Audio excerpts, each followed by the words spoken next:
Welcome to your show and mine, Bobby Ramos' Bottom Line. Don't forget to click on subscribe. And just as importantly, get your popcorn ready.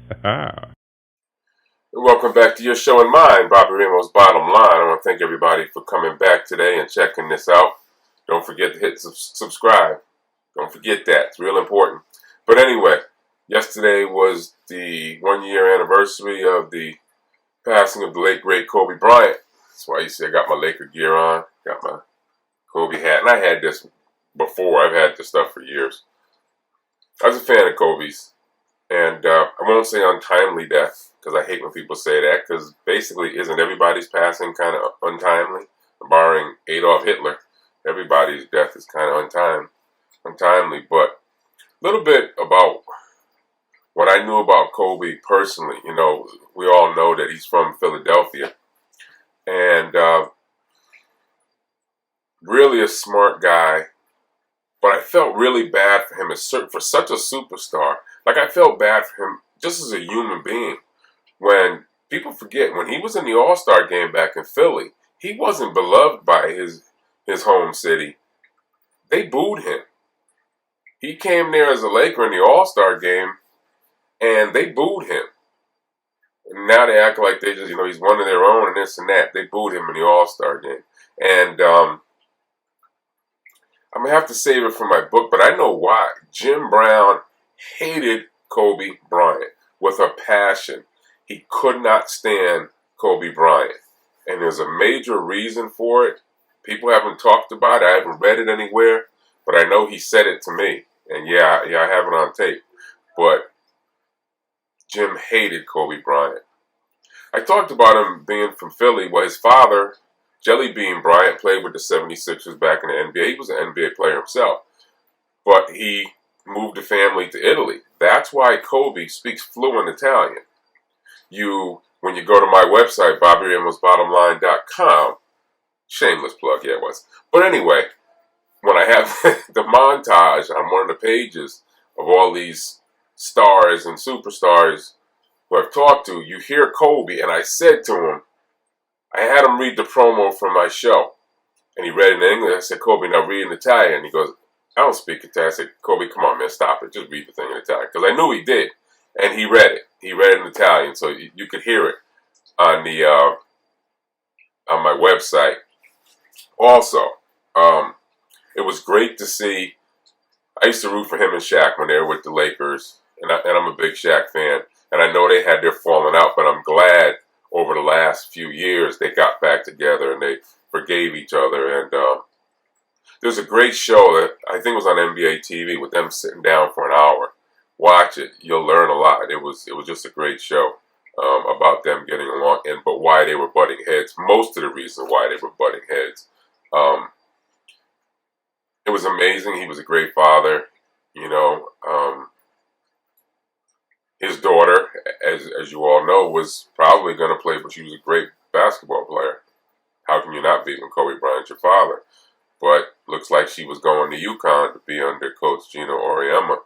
So, just a real great father. Smart guy, as I said. Another thing I wanted to tell you about him. Very few people get away with giving themselves their own nickname. And as we know, Kobe's nickname is the Black Mamba. People have asked me who gave that. No, nobody gave that to him. Kobe gave that to himself. Kobe's the one who named himself the Black Mamba. He was an assassin. That's a term that AI likes to use towards himself. But Kobe was that also. The Black Mamba is a serious striker. And that's what he felt he was. But he gave himself that nickname. The other thing, which I thought was amazing, and I'm not getting into all of the great things in his career because everybody basically knows his career and all that he's achieved as a basketball player. But that last game, nobody's ever done that. His very last game against the Utah Jazz, he threw up 60 points. He hit them with 60 points in his last game. It was on again last night. I've watched it several times. It's amazing to see somebody who's had the mileage that he did, have the age that he did. He was tired, and he put up 60 in his last game. That's the kind of heart that this guy had.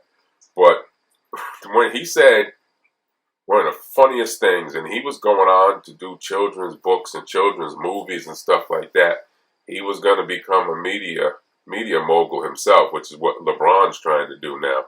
That's why I kept telling people he was going to go to L.A. But back to Kobe. That last game, when he was talking to the press, remember, he had come out on the court, he had the microphone, he's talking to, and he starts laughing to himself. He's just cracking himself up. He said, you know what the funny thing is? He said, throughout my whole career, he said, I was told to pass the ball more, that I need to pass the ball more. He said, tonight, everybody kept telling me, shoot, don't even think about that. Don't pass the ball. Don't pass the ball. Shoot, shoot, shoot. And I just thought, and he was just cracking up at that. And it is an interesting thing. He was an all-around player, superstar, scorer. He was a great defensive player, too. He was a great defensive player.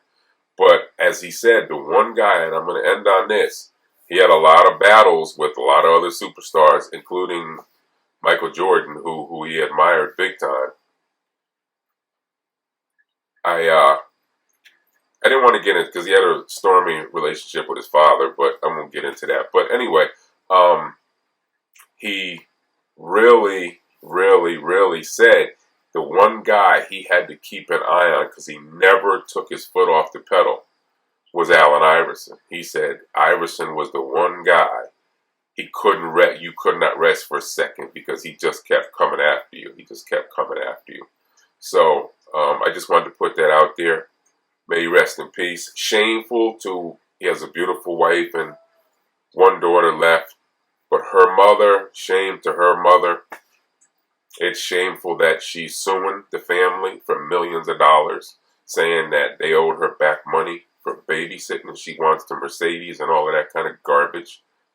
You want millions of dollars for babysitting your grandkids, and they were already taking care of you. So shame to her. But rest in peace, Kobe Bryant. Thanks for listening to your show and mine, Bobby Ramos Bottom Line. Don't forget to go to the website, BobbyRamosBottomLine.com, and please take on this page. I forgot the word. I want to say submit, but that ain't the word. I can't think. Subscribe. Subscribe to it. I'll catch you tomorrow. I have something interesting to talk about tomorrow. Y'all have a good day. Rest in peace, Kobe.